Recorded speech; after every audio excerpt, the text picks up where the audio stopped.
from Abuja.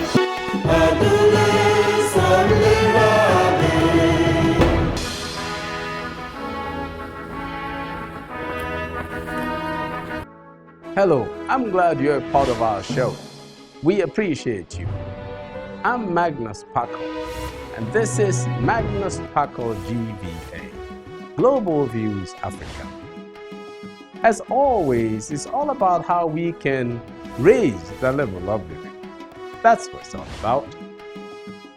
In view today, a continuation of our discussion on whether Africa is becoming a sitting duck again.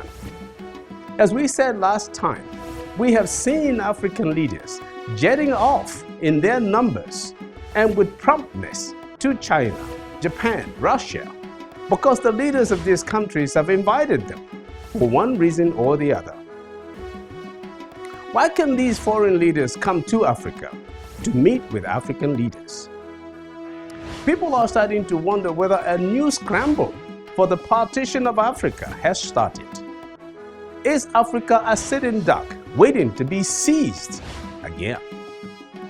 And so we continue with Ambassador Joe Keshi to examine the issue. Joe Keshi, among other things, is a former top government official and ambassador. But before that, in our Hidden Economics, we examine the power of culture in international relations. Now, up next in our quick view, we take a look at official development assistance for Africa. That's coming right up.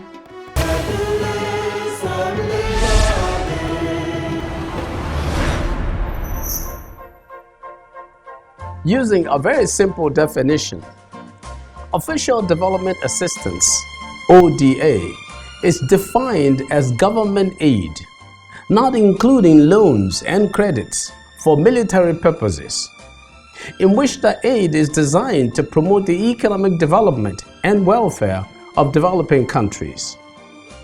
Now, the central issue has always been about what ODA does for poor developing countries. Should a country be concerned about what share of a donor's aid it receives, or should it be more interested and grateful for any quantity of aid it gets, and therefore how to use it to avoid continued dependency? In this connection, which of the following is the member of the Development Assistance Committee, DAC, that has the highest share of its aid to Africa? Ireland, the Netherlands, the United Kingdom, or the United States of America? Which of the following is the member of the Development Assistance Committee, DAC, that has given the largest amount of aid to Africa? France, Germany, the United Kingdom, or the United States of America? Stay with us for our answers coming up shortly. Still in view, a continuation of our discussion with Ambassador Joe Keshi on whether Africa is becoming a sitting duck again. But up next, the power of culture in international relations. Stay with us, don't go away.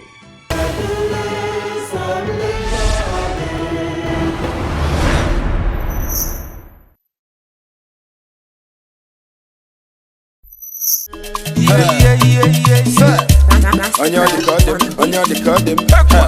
Believe. If live wonder. If you're gonna go. On your mama sani walu mungani oso. Mada njuwa go buoso.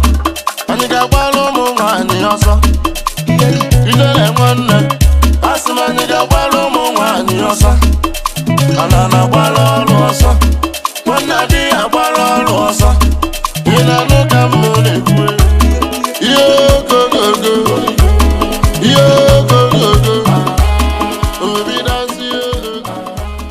The song Culture by popular new school high life duo Akunwafa Jr. and Okwoza, popularly known together as Umuobiligbo, and featuring two industry giants, the Great Flavor Albania and Feno. In the song, various words of advice or perhaps wisdom are used. But the bottom line is that the artists are trying to promote their culture through this brand of new school high life in a way that can appeal to most Africans and the rest of the world. So how can Africans project their culture in a globalized marketplace and fast-paced international diplomacy? Apparently, Africa cannot ignore the value of human capital development in projecting its culture on a global stage. Today, the role of human capital is enormous, as societies and cultures around the world are showing the power of their technology.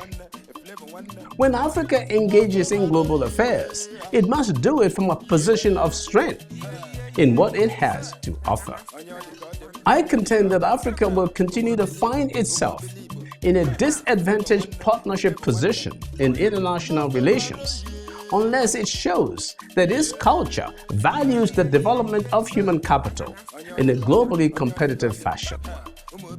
As things are, it is becoming curious whether some major world economic powers are not taking Africa for granted because Africa does not appear to have a culture where human capital development is seriously integrated into its global partnership and competitiveness agendas. Without investing much in the people, Africa has therefore often looked weak to global economic and political powers. It is time for Africa to stand up, cap on head, not in hand. Our hidden economics.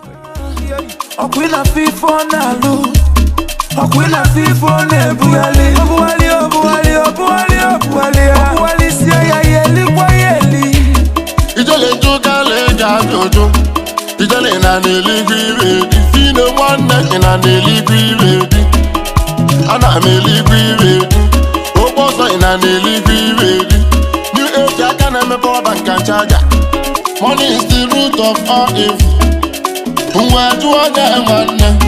Money is the root of evil. But I gave you money, collect them. I gave you dollar, collect them. Money is the root of evil. But you know they reject the money. What will you do no like body?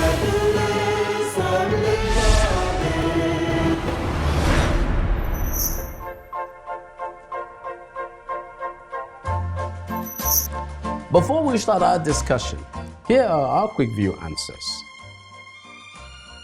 Ireland leads the world in its share of official development assistance, ODA, for Africa, with a whopping average of 75% between 2015 and 2017. Among all countries, and given an annual average of over $10 billion between 2015 and 2017, the United States gave the largest amount of official development assistance to Africa. For comments, adverts, and sponsorship, please see our information displayed on the screen. As we have seen, in the past couple of years, African leaders have had to troop to various rich countries, ostensibly for the provision of financial support and increased trade. These rich countries have included China, Japan, Russia, and even Saudi Arabia in some measure. So why are these countries calling? And why is Africa going? To discuss this, we continue with Ambassador Joe Keshi, a former chairman of United Bank for Africa, UBA, who had also served as ambassador, diplomat, and top government official. Please join me in our continued discussion with Ambassador Keshi.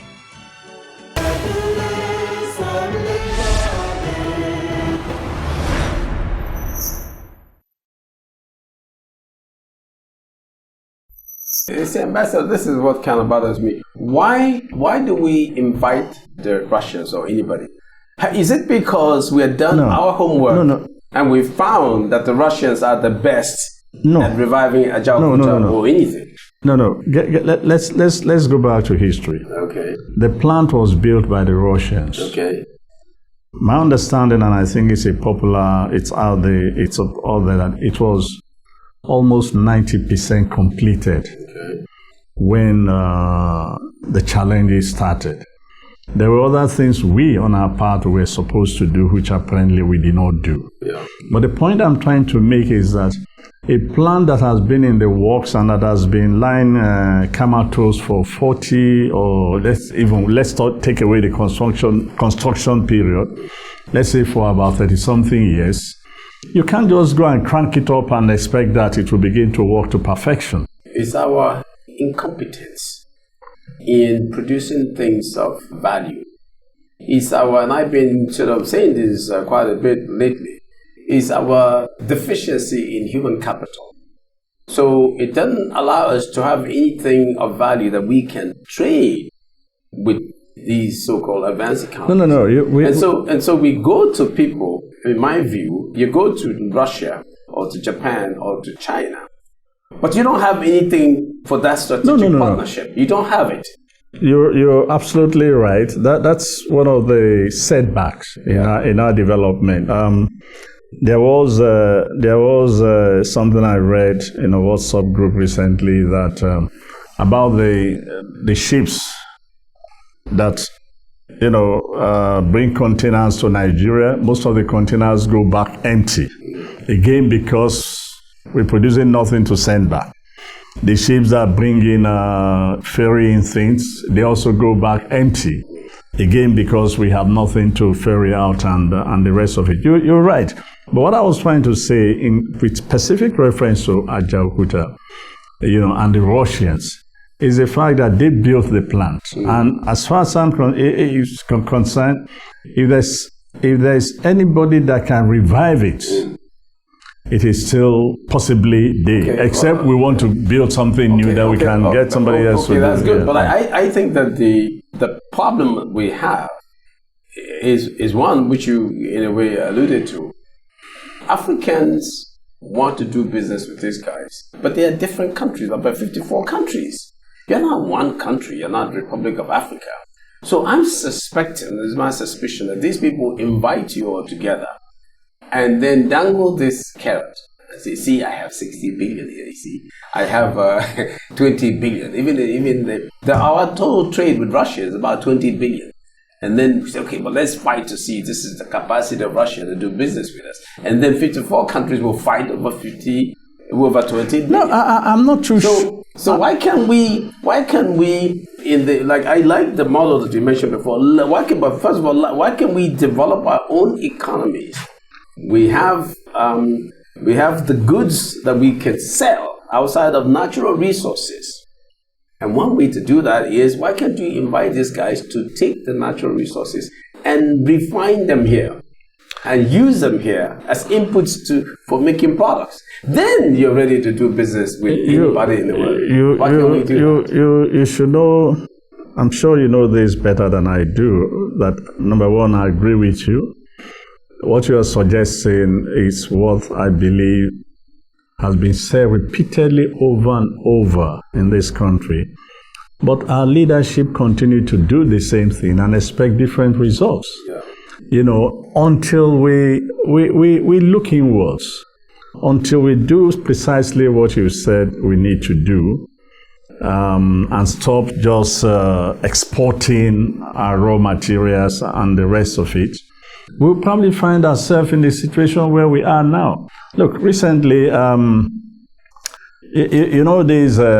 was shocked to find out that the cost of poundo yam has gone up by over 50%. And since about the last, since the border was closed. Okay. And the excuse was that because the border was closed. And my first reaction was, no, I thought this thing is produced somewhere around here. And I was saying, no, they import it. I couldn't believe this. They import what? Poundo yam. Poundo, this, Yeah.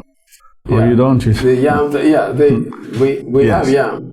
Yeah, but the powder one. Yeah, but we have yam. Yes. So why can't we make the powder yam? No. So I said I was going to look into this because I think if I've seen some of the labels, they put some addresses in Nigeria and so on. But if the prices have gone up and the stores are attributing that to the closure of the border, it's a source for concern that even we take out yam, turn them into powder, and then bring them back into this country. If it's true, it don't shows you our mindset. It don't shows you the challenge. Speaking of that, is that a sustain? I mean, what are we doing? I mean, you're an old foreign policy guy, well experienced. I mean, we're trying to do the Africa continental trade thing. Then we close borders. Is that part of how they do? No, you see, tell us. No. You see, how they do? Or there's some flexing of muscle you're trying to do there. No, I think the way I can explain the closure of the border is that we have people at the helm of our affairs who do not understand a few things. Yeah. Interestingly enough, when President Buhari was the head of state, we closed our borders also. Okay. And the same excuse was given. We needed to check smuggling and everything and so on. But what we did now was to propose a mechanism through which we can manage the situation. And that led to about 6 months of negotiation led by Professor Ibrahim Gambari and General Maguru, who was the Minister of Interior then.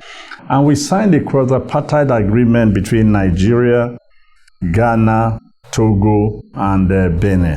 What industries do you see that we've been developing from which we can export goods and services? As of today, I don't know.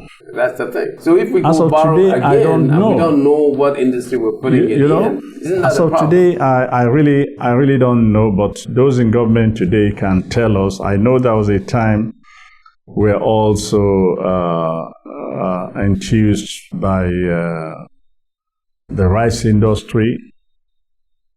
I have no clue what has happened to that again. There was a time in this country, actually, although mostly it was private initiative, we have quite a number of textile companies. They've all gone under. Okay? And I know government is trying to revive it right from the OBJ era, your era, actually. Some money was voted, and I think it was repeated. It was again resurrected under President Yaradua, and I see that we're still trying to find some money for the textile industry as of today. So, Ambassador, I guess my main thing is that I'm afraid that until Africa finds a way to be able to produce goods and services that the world wants, we may not be real good strategic partners. Because when I look at South Korea and Malaysia and Singapore and Indonesia and all these countries that were with us at the same level several years back, I don't see them being dragged around in a group like this. And I see them have their products that they sell to the world. So how do we overcome that? Could it be, let's find some good avenue here, that it's okay to go to Saudi Arabia and get some of their money, the sovereign wealth money that they have, maybe on very good terms. So maybe there's nothing wrong with that. We go there this time, maybe this is a good deal. Let's not, criticize everything. Is it good to go borrow the money from Saudi Arabia on very good terms? You're familiar with all these kinds of things, you're a foreign policy guy, and use it to build our economies. Is it wrong for the president to go and see if he can get some of that money? Look, fundamentally, it's not wrong to borrow. Yeah. It is what you borrow for, and what you expand the borrowed money to do, and what you want to produce. If you borrow to pay salaries, certainly you are putting yourself in serious trouble. But if you borrow and invest in an industry or a sector that will yield back some returns, that makes a whole lot of sense. On that note, I thank you, Ambassador. Thank you very much Great for job, having me as here always. again. Thank you so very much.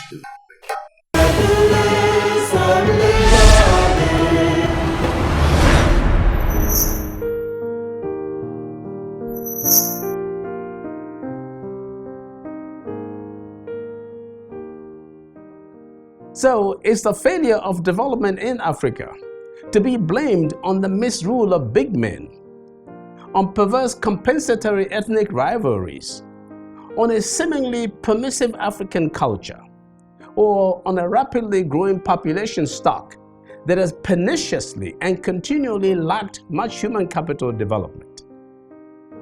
I agree that strategic foreign partnerships are important and can represent a key solution tool for Africa's underdevelopment. I also believe it is not wrong for African leaders and presidents to travel abroad for these solutions. However, what is important is that they ensure that there is mutual bilateral cultural respect. The evidence so far does not suggest that Africa has benefited much from foreign aid. Clearly, it is not because foreign aid or even foreign debt are bad. What has been bad is the mismanagement of aid and shameful dependency. Without singling out any particular country, we have for decades now witnessed the inability of African countries to escape virulent poverty. We have seen many cases where real per capita incomes, instead of rising, have deteriorated. We have told and retold the story of how South Korea, which was at par economically with many African countries, has become a global industrial giant and economic power. Meanwhile, all that foreign aid and loans, followed by debt relief, have barely moved the needle for Africa. So, what is the problem? The problem has generally been misruled by big men who mostly forced themselves into power or abused power once they got in. This is reflected in what we often refer to as poor governance. So it is clear that Africa needs to set up types of democracy that permit reliable and corruption-free electoral processes. As I see it, investment in the people, in human capital development, will help greatly to correct the failure of development. Folks, the simple solution is this: invest in the people. With that, as I said last time, the world will see that Africa has too much to be a sitting duck. I'm Magnus Kpakol, and that's my view.